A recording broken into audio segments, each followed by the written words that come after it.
Hey guys, so I'm out here with the bees today. We did inspections last week and everybody was doing good, but I thought you might be interested to see two of the things I'm going to do today. There they are.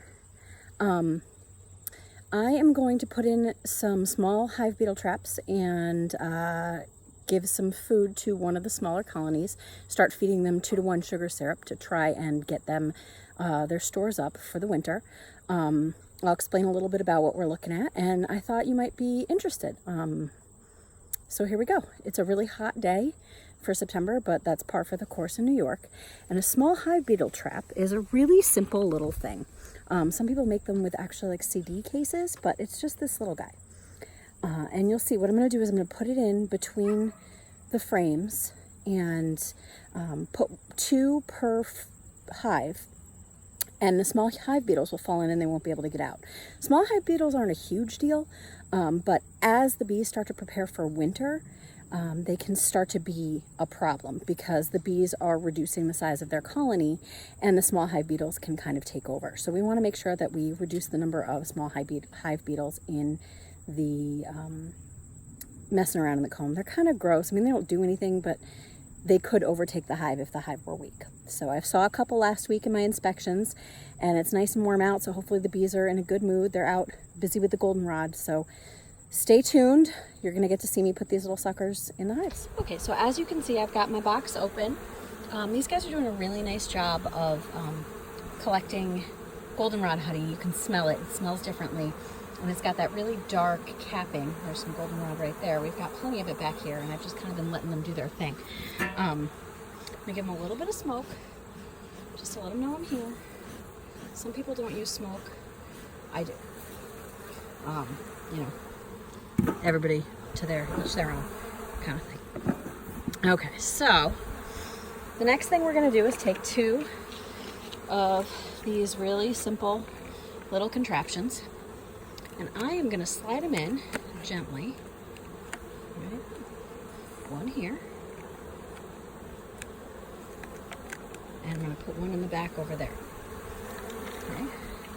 I'm kind of modifying what I saw on the internet because the internet is a beekeeper's best friend for doing this. It's really important. Now, what I'm putting in here is 100% natural. I'm going to put olive oil on the bottom and some apple juice on the top. So the olive oil will trap them. They won't be able to get out and they'll drown. But the apple juice will attract them, the small hive beetles. The bees can't get through those little tiny holes. See, they're too small. So I brought out my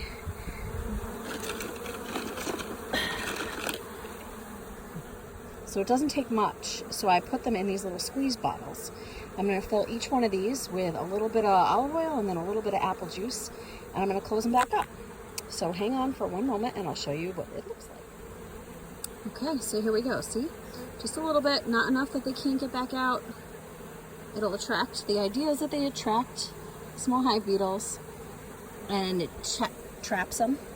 And then they can't do any damage anymore. So I'm going to slide that down and then I'm just going to put the top box back on top. This is my strongest hive right now.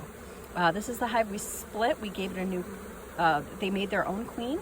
We gave them their own box and now they're on box 3. I'm leaving them everything for the winter because I don't want to take the chance that they don't have enough to get through. So we're going to put 2 of these in each box. In a couple weeks, we'll check and empty them out. So in this last hive, we're going to put in the small hive beetle traps, but we're also going to give them a little bit of food. These guys were a late split. This was the hive that we found a queen in the top box above the excluder and then one below. The box below was in good shape, but this box has been a little slow going. They're getting there, but I want to give them a little bit more food. I want to try to get their stores up. So we're going to fill this up with some 2-to-1 sugar syrup after we put in the small hive beetle traps. So I'm going to put the traps in and then I'm going to show you how I feed these guys up with some pre-prepared sugar water. Okay.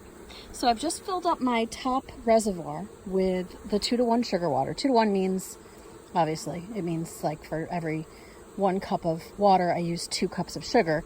And you do that in the fall because it gets cooler and it takes less energy for them to dehydrate the sugar so they can store it for winter. So it's got this little pressure valve on it, so when I flip it over, nothing happens, nothing comes out, even though it's pretty full. Filled it up from a bucket I have for my soap making. So then this sits right on top of the blue disc, and you can hear it glugging away. And what it does is it empties out into those little reservoirs there, and you can see there are little stands basically for the bees to hang out on, and the bees can go right on in and have a drink. I'm having trouble seeing to show you, but there's a couple ladies who are eager to get what I'm giving them. Checking it out, it's all good. I'm gonna put the top on. So the reason we do it this way in the fall, with inside the hive, so I'm going to put the cover back on, inner cover back on the hive like this, so other bees and wasps and whatnot, other creatures looking for a free meal can't get in, because what will happen at this time of year is they will start robbing each other. And robbing is when a stronger hive tries to take the resources from a weaker hive, which happens. Bees are opportunists. They are ruthless in their need to survive. So if I put the food inside the hive and put the top back on, they're only getting it from their own resources. You'll see that I have robber screens on all of my hives now. That keeps the yellow jackets, the wasps out, and they are easier, better able to defend their entrances when they've only got a smaller space. So they can still come and go, but these openings allow them to come and go as they please. And nothing can fly straight into the hive. That's what robbers do. They'll fly straight into the entrance. So if they have to know how to get in, it takes them longer and they're better able to defend themselves. So that's our story for today. Everybody's got their 2 hive beetle traps in, and the little hive has a bucket of sugar water. Gonna close them up, but let them go back to their foraging. We've still got lots of goldenrod to use out here for resources. We're not quite in a dearth. The sun is shining. They've got lots of work to do, so I'm gonna get out of their way. Thanks for watching.